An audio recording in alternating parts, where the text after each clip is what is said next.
자, 여기 딱 한 장의 서류가 있습니다. 근데요, 바로 이 종이 한 장 때문에 수십억 원짜리 금융 분쟁이 시작됐습니다. 15년 동안이나 쌓아올린 신뢰가 어떻게 진짜 한순간에 와르르 무너졌는지, 그리고 한 투자자가 어떻게 모든 걸 잃게 됐는지 오늘 그 비극적인 이야기를 한번 따라가 보려고 합니다. 와, 시작부터 정말 강렬하죠? 이 말은 투자자 김 씨가 증권사에 보낸 내용 증명이 실제로 적혀있던 문장이라고 해요. 그 심정이 어땠을지 정말 짐작도 안 가는데요. 대체 무슨 일이 있었던 걸까요? 자, 그럼 모든 일의 시작점이었던 첫 번째 이야기, 바로 10억 원짜리 세금 함정편으로 들어가 보겠습니다. 15년 동안이나 굳건히 지켜온 투자가 어떻게 하루아침에 악몽으로 변해버렸을까요? 네, 이 이야기의 주인공은 바로 투자자 김 씨입니다. 무려 15년이에요. 15년이라는 정말 긴 시간 동안 다른 곳도 아니고 오직 NH투자증권 딱 한 곳만 믿고 거래를 해왔다고 합니다. 그것도 한 회사 주식에만 집중적으로 투자하면서요. 이 끈끈했던 신뢰관계가 바로 이 사건의 출발점입니다.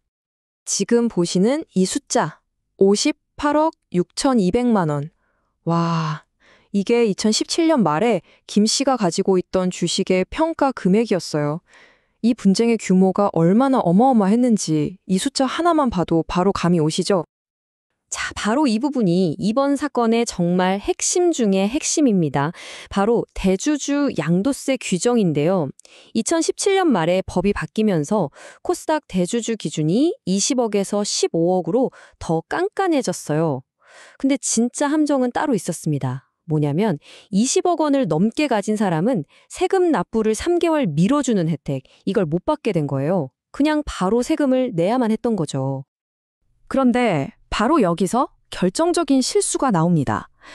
증권사 담당자가 김 씨한테 괜찮습니다. 세금은 내년 3월까지 미뤄집니다. 이렇게 안내를 한 거예요.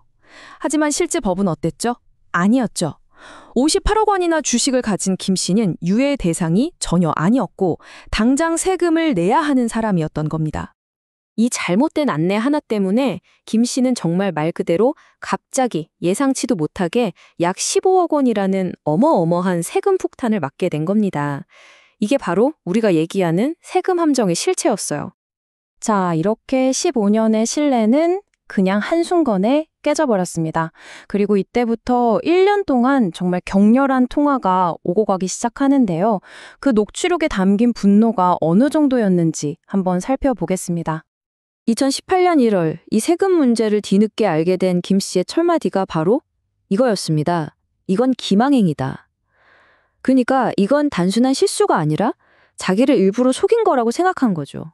그 배신감이 얼마나 컸을지 느껴지시죠? 그럼 증권사 직원은 뭐라고 했을까요? 사장님, 주가가 오르면 세금 메꿀 수 있습니다. 제가 다른 종목 추천해서 만회해 드릴게요.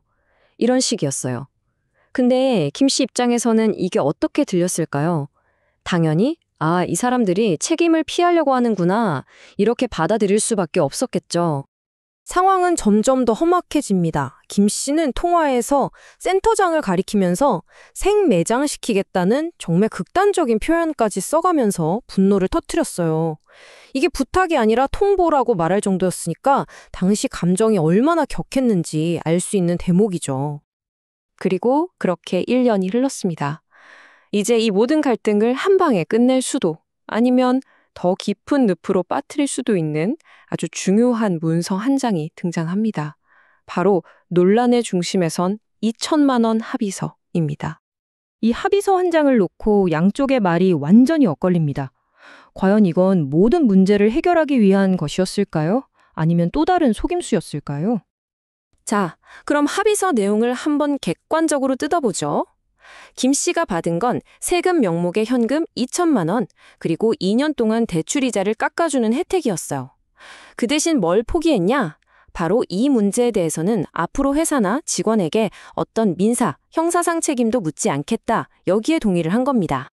자, 그럼 김 씨의 주장을 들어볼까요? 본인 말로는 그때 세금 관련 서류가 막 수십 장 있었고 그 사이에 이 합의서가 끼어 있었다는 거예요. 그냥 2천만 원 받으려면 여기에 계좌번호 쓰고 사인하라고 해서 했을 뿐이라는 거죠. 만난 시간도 15분이 채 안 됐고 이게 모든 걸 끝내는 최종 합의서라는 말은 전혀 듣지 못했다고 주장합니다. 반면에 증권사 입장은 완전히 다릅니다. 합의 조건은 이미 전화로 다 이야기 끝낸 거였다. 그리고 서류도 복잡한 게 아니라 딱 한 장짜리 간단한 합의서였다는 거죠. 무엇보다 수십억을 굴리는 투자자가 내용을 모르고 서명했다는 건 말이 안 된다. 본인이 직접 읽고 자발적으로 사인한 거라고 반박하고 있습니다. 자, 이제 이야기의 클라이맥스로 가보겠습니다. 아무도 예상하지 못했던 시장의 대폭락. 이게 결국 이 사건을 법정까지 끌고 갔고 법원은 이 길고 긴 싸움에 드디어 마침표를 찍게 됩니다. 이 시간 순서를 한번 보세요. 2020년 3월 다들 기억하시는 코로나 쇼크로 주가가 폭락하면서 김씨 계좌가 반대 매매로 전부 청산됩니다. 그해 6월에 금감원에 민원을 넣었지만 기각됐고요. 결국 2022년에 소송을 걸었지만 2023년 11월 법원은 김씨의 손을 들어주지 않았습니다. 2020년 3월의 시장 붕괴는 정말 치명타였습니다. 주가가 폭락해서 담보가 부족해지자 증권사는 규정대로 김씨의 주식을 싹 다 강제로 팔아버렸어요. 그 결과 58억 원이 넘던 자산이 순식간에 마이너스, 즉 빚이 되어버린 겁니다. 이게 바로 김씨가 소송을 결심하게 된 직접적인 계기였죠. 아니, 근데 법원은 왜 그런 판결을 내렸을까요?